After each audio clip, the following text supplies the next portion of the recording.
When it's time to get that oil change, make sure you go to 70s Oil Exchange at 9601 East Jefferson. That's a half mile east of Belle Isle. Make sure you stop there, get your oil changed, get your fluids filled, and get your tires rotated while you're there. Remember, every Wednesday, all oil changes are half off between 8 a.m. and 11 a.m. That's 70s Oil Exchange at 9601 East Jefferson in Detroit. Your car will thank you.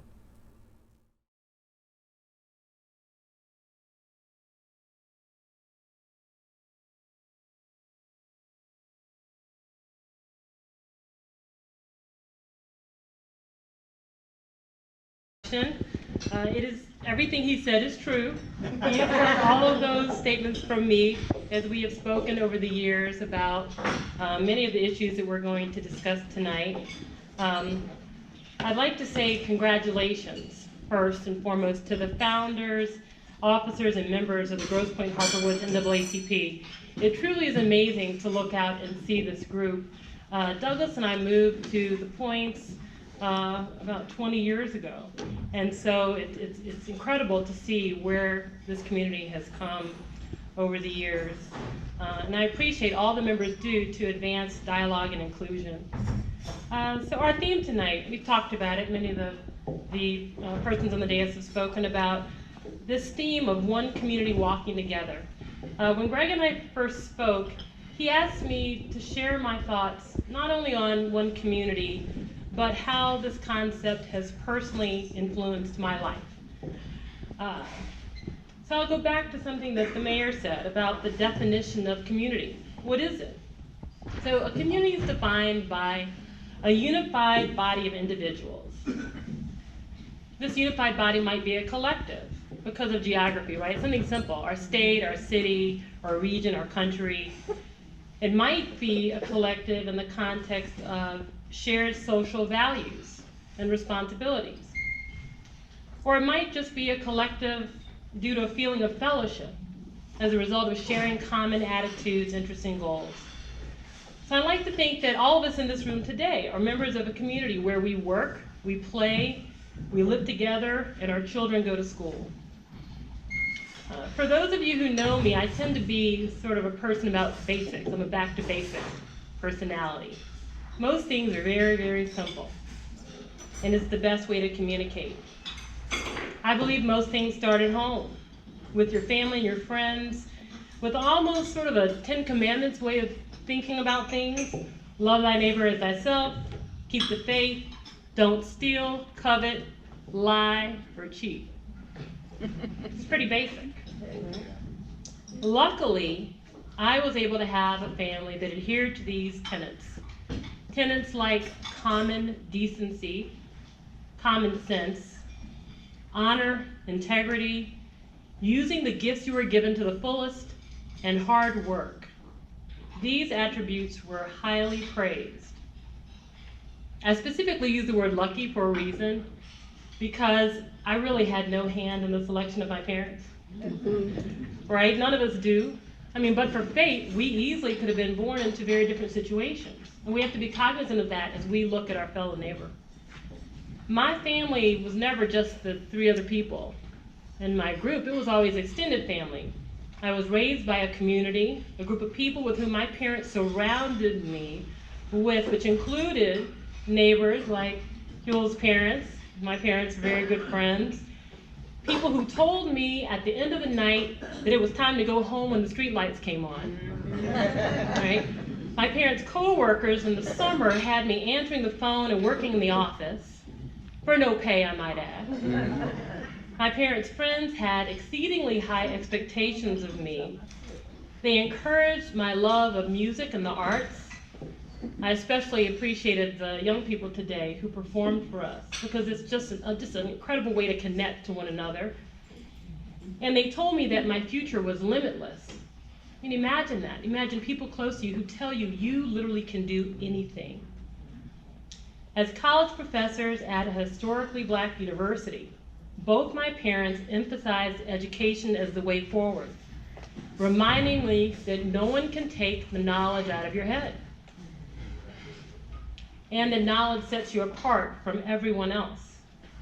Even today, those words ring true and are largely the reason why I chose to run for regent at the University of Michigan. Most people could not imagine why a physician would want to run for this office. Greg and I have discussed this many times. According to Emeritus President Mary Sue Coleman and the Bentley Historical Library, I'm the first physician, as Greg said, to ever serve as regent in 200 years. We just had our bicentennial. But to me, it makes perfect sense. I witnessed firsthand the impact of the regents. As my father-in-law, Regent S. Martin Taylor, supported teachers, supported the right to organize, and supported diversity at U of M, both in the boardroom and in the courts. I view education as the key to knowledge, the competitive edge, the path to future success. I'm well aware of how my parents, masters and PhDs from the University of Michigan, changed the trajectory of their lives from small rural southern towns, and in doing so, changed mine and my children's and their children, etc. Education provides self-awareness and self-actualization. It enables you to use your best talents, to explore and understand your options. It increases your awareness of your surroundings and helps you, as the Army mantra goes, be all that you can be. So in 2013, the Y Community Snapshot surveyed 1,500 Americans, asking them to rate their communities on 33 attributes that impact the quality of community life. They found that education and community involvement were vital in building and sustaining strong communities. They found that local school systems were the second most important factor impacting their community strength, only after having a safe environment for children. I was excited to hear that the finding that most Americans agree that education can improve the quality of life in their communities.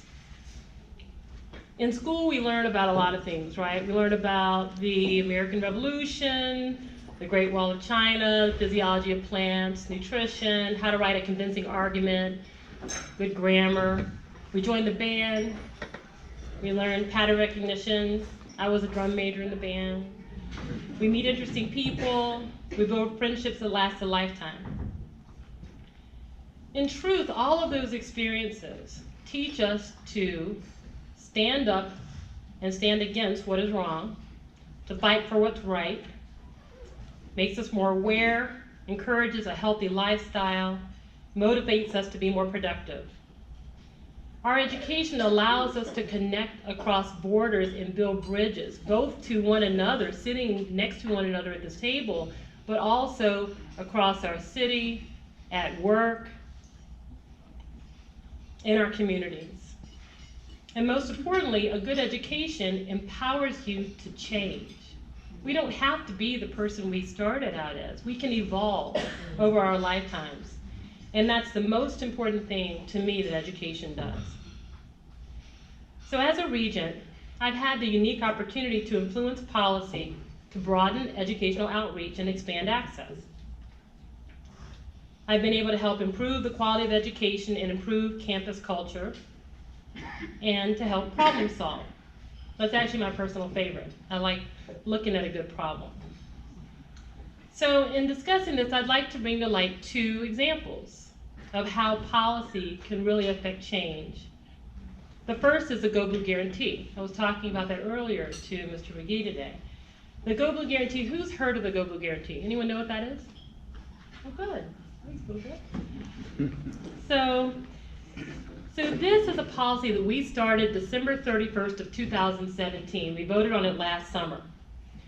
So the Go Blue Guarantee provides free, operative word, free tuition to Michigan families of four who make $65,000 or less. Free tuition to any family, $65,000 or less, family of four. If you have more children, that number goes down. So this number benefits over 55% of all families in the state of Michigan. It benefits 85% of all African American families in the state of Michigan. So affecting policy can then create change on your campus. Oftentimes, what we found in a couple of pilot studies we did, that students are reluctant to apply in the first place because they feel that they're not worthy, that they're not competitive, they can't afford it even if the opportunity is offered to them. So what we tried to do was take that away. So we did a pilot study where we had 2 groups of students, right? Same zip code. So we sent one group of students a letter saying, you can apply to Michigan, we have financial aid, we're gonna have you fill out a form, blah, blah, blah. We had another group, we said, we will give you free tuition. What happened? The group that got the word free applied. Double the number of students applied as the other group, even though in every other respect these 2 groups were the same. So after doing that pilot study for 2 years, we decided to implement this program called the Go Blue Guarantee. And we had unanimity. The board unanimously decided that we were going to support this effort as a way to improve access across the board for all persons in our state. So our second example. Well, let me go back just a minute. I want to say I've spoken to some of the high school students who applied last year and have been participating with the Go Blue Guarantee now.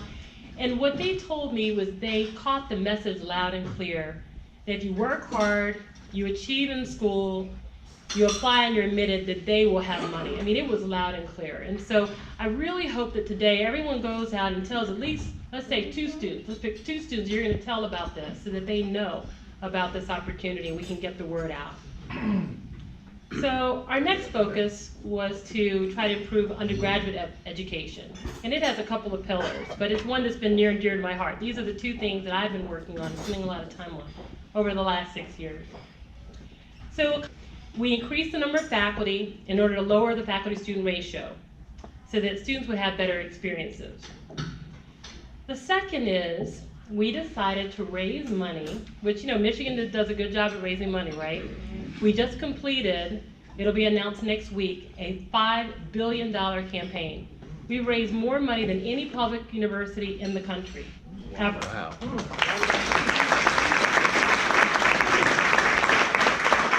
But as a part of that effort, the part that I worked on, the part that's near and dear to my heart, is the $1 billion in student support.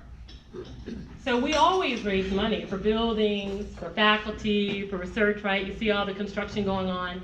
But this time we decided to put aside dollars just for students, whether it be financial aid, junior years abroad, anything like that.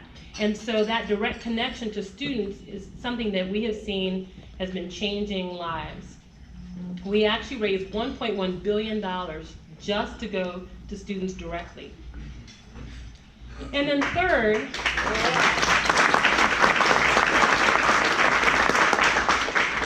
I want to talk a little bit about diversity, equity, inclusion, which is another thing that's near and dear to my heart. So we decided to begin another effort. I say another because we had one 20 years ago, right? The Michigan Mandate, which was very successful. This one is called Diversity, Equity, and Inclusion Initiative, and we elevated the position that oversees this program to a cabinet level position.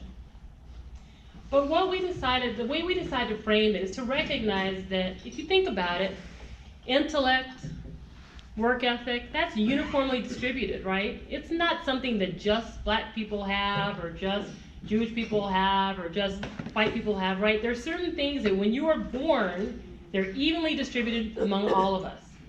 The only thing that differs is our opportunity. So how can we best make sure that we provide opportunities to all so that we're able to elevate everyone and get the best and the brightest to come to Michigan? So let's say that someone who wasn't born into a family that I was so lucky to be born into, but that person has incredible intellect. It could be the person who discovers the cure for breast cancer. But for lack of a good elementary school, for lack of a good high school, couldn't get into Michigan, couldn't get money to go to college, ends up never fulfilling their God-given talent. And actually, Greg and I were talking earlier, it's something that to some extent is a selfish thing for me, right? I want someone to find the cure for breast cancer, right? It's something that each one of us should want all people with good talent to succeed and be able to help our communities.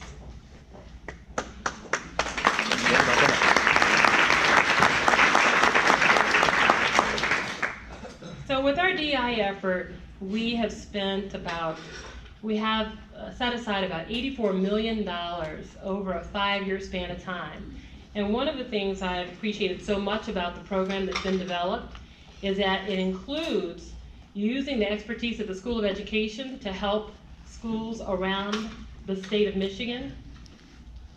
And in addition, it has real analytics built in. So instead of just coming with some programs, pushing some money to it, and never knowing if it works or not, we're actually studying and making sure that things are effective. If they're not effective, we're going to drop the things that aren't and keep the things that are. And then take the time to think about the next step of the program. We're going to spend our resources wisely, we're going to benchmark, and we're going to analyze all along the way. So I'd like to note that one of the things that's so important about these policies is that it can show you the impact of your vote. All right, so many times people don't vote down the ticket. I know everyone in this room is going to vote down the ticket, but we all have to tell all of our friends to vote down the ticket. Right. Because when you get to those positions, Wayne State, MSU, U of M, it's very important to think about the people you're voting for, because you want people who are going to implement policies that are going to help our community.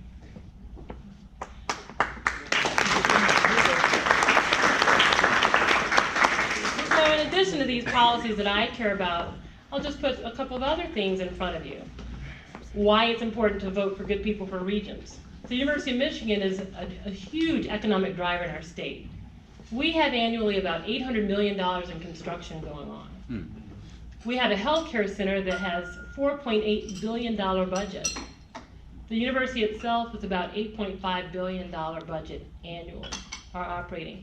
So you want people who are going to manage the money well. It's your taxpayer dollars at work. And so it's important to make sure that the candidates are people who you want to be in those positions. So I want to turn a bit.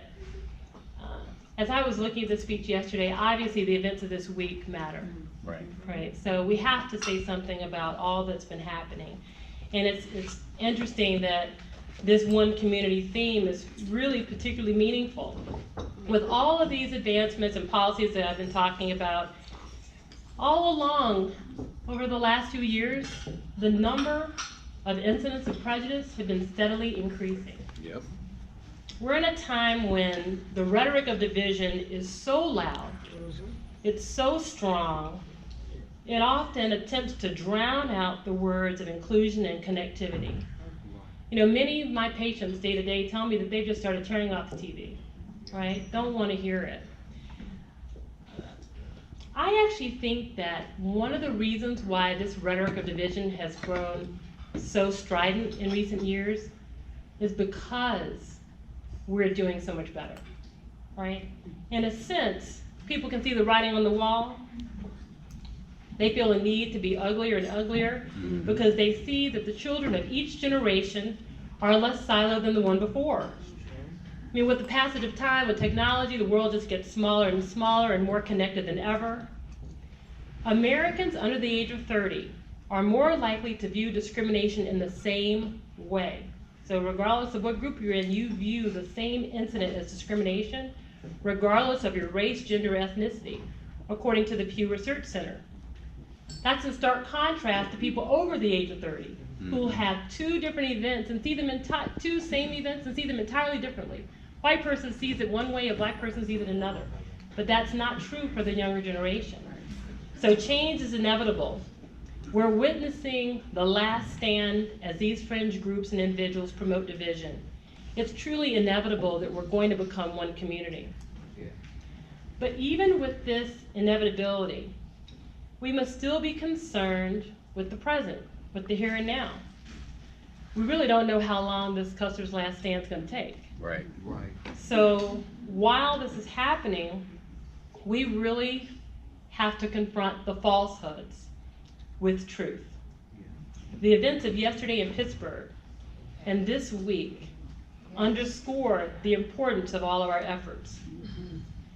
The Pew Research Center noted that discrimination against Muslims in 2016 and 17 raised to the same levels as the modern peak in 2001. The Anti-Defamation League noted a 60% increase last year in anti-Semitic incidents.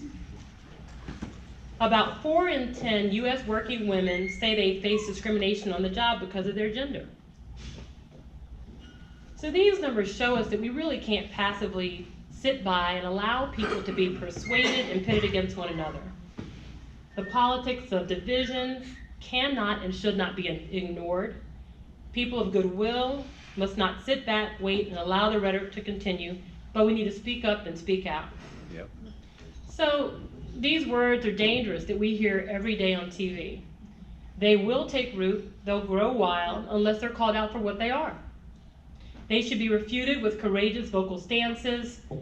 They should be refuted with data, with truth. They should be refuted with plain language and clarity. And they should be refuted by the people in this room, diverse people of moral character, who can expose the falsehoods and highlight our common values and interests. So in this light, the role of the NAACP is more important than ever. So I was reviewing the mission of the NAACP. It's amazing because this mission, the NAACP was founded in 1909. Mm-hmm. It's over 100 years old, and yet these words ring as true today as they ever have been. To ensure the political, educational, social, and economic equality of rights for all persons, and to eliminate race-based discrimination. So yesterday, we saw exactly what the NAACP is trying to fight. The terrifying event at the Tree of Life Synagogue on the Jewish Sabbath, with 11 people murdered. The gunman was anti-Semitic on social media, and he especially rallied against a Jewish organization that's over 100 years old that helps refugees. We saw the mailing of 14 bombs to persons who had been deemed evil, in quotation marks. And we're just a year out of Charlottesville, when a young white woman was murdered, the shooting of parishioners at the South Carolina church, and then today we had the shooting at the Kroger. I think it's easy in our day-to-day lives to sit back and say that we're not going to say anything. But now is the time for people of goodwill to call for civil discourse. So past Vice President Joe Biden, as well as the UN Ambassador Nikki Haley, two people who were a little bit on opposite sides of the fence, both recently echoed similar thoughts. We have serious political differences here at home, but our opponents are not evil. They're just opponents. And we need to encourage more of our leaders to call for civil discourse, but at the same time, we need to do it in our everyday lives. How do we do this? It seems easier than it really is. We need to do it just one-on-one at the table. We have to have informative conversations about issues around common understandings. We have to show people how to discuss different viewpoints, but not personalize, stereotype, or vilify other groups. And civil discourse is not the same as freedom of speech, right? So they're not mutually exclusive. Freedom of speech, I'm a proponent of freedom of speech. It bends both ways. So when we had the white supremacists come to the University of Michigan and request to speak, I was one of the people who supported his ability to speak. I think it's important that everyone be allowed to say their piece. One of the reasons why I did this was because I remembered that when the Reverend Martin Luther King Jr. in Birmingham requested from the city a permit to march and speak, a group of pastors in Birmingham wrote the city and said they did not want him to speak because violent protests would begin in the streets. And so the city denied the permit. So Reverend King marched anyway as an act of civil disobedience. He was arrested, and then he subsequently wrote the legendary letter from the Birmingham jail. So he was continuously, throughout his life, denied his constitutional right to speak. We don't want to be one of those people that denies the right to speak. But what we do want to do is protect the right of people to state their ideas and opinions, and let them know that we don't have to accept speech, especially from our leaders, that directly advocates violence and harm to others. There's a difference between saying your piece and saying, I want you to punch him in the face. Right? This distinction is an important one, and one that's somehow getting lost. People are saying, I want to protect his right to say, go kill that person. Well, that's not freedom of speech. Right. And we need to make sure we continue to make that distinction. Our history of World War II has shown us where such words can lead us. Adolf Hitler spoke and had freedom of speech, right, in Germany, and said his piece on a regular basis. And people followed, and then we had the Holocaust. So we must never forget what words can do and the impact they will have. Yep. And we must use our own words to fight such language and uncivil discourse. So I truly believe that we can accomplish these goals. I think we can have civil discourse with freedom of speech, but without bias, prejudice, and violence. I think we can learn how to celebrate our differences, but still be united. We can become one community. And we do this by building bridges and finding our common threads. So I'll share briefly a couple ways that I do this and my friends do this, and I've shared it with my children. So I practice things that seem so simple, but things like learning about other cultures through reading, traveling, studying other languages, emphasizing education, learning our history, coming out of my silo, right? All of us have our group of friends, and we tend not to step outside that group. But we should try to go outside your social sphere, try to develop a comfort level with others who are very, very different from you. I like to keep the company of women.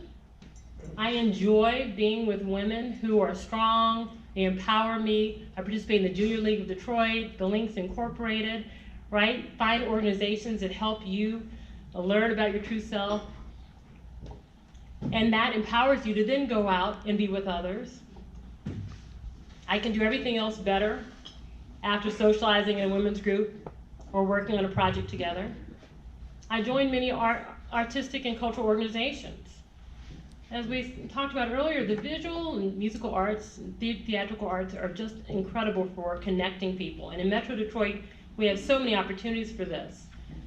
Being on these boards and trying to push these artistic venues through our community will also help us find the connections. My daily practice of medicine, it is the best way to meet people from all walks of life and provides me enjoyment, and at the same time I get to have good conversations. Many of you in the room have good conversations and are able to share differences of opinion, but do it in an amicable way. And of course, I still have my back to basics approach. And this may sound a little bit odd, but our Constitution is really a wonderful document that outlines all of our rights for life, liberty, and the pursuit of happiness. The main issue is, when it was originally written, it wasn't written for me. Right. As a black woman, the Constitution was not written for me. But we can make it a living document and make it stand up for the rights of others. Understanding that by empowering everyone in our country, it doesn't detract from any one of us, but lifts us all up. And last but not least, by voting. So this election cycle is more important than ever, and I have been spending so much time trying to make sure that good candidates win up and down the ballot. But none of that works unless we go to the ballot. Yesterday, I had someone at an event ask me, do I think all of this work we're doing will really work? Like, what's the real way that you get other people to vote? And it is one-on-one. Nothing is better than holding the hand of people and taking them to the polls. Right. Talking to people. In my office, I have information on voting, I have slates. I mean, it is the way to get people to know who are your candidates, and we encourage each person to go to the polls. In closing, I realize that we are still very much surrounded by destructive ways of thinking that hold back anyone who is an other, in quotation marks. Women, people of color, people of different religious backgrounds, and these ways prevent our community from fully taking advantage of the talent. It's up to us to change the system and to champion each other. I really want to thank the NAACP for being an example of change and inspiring others. It makes a difference. As actor Arthur Hill Harper once said, we cannot allow other people with antithetical agendas to out-energy us. And I know that won't happen with this group. Because this is a group that actually is quite courageous, advocating for civil discourse, education, and social justice. It's a group that creates person-to-person connections, and in doing so builds bridges, and in essence allows us all to be the change that we seek and to create our one community. Thank you.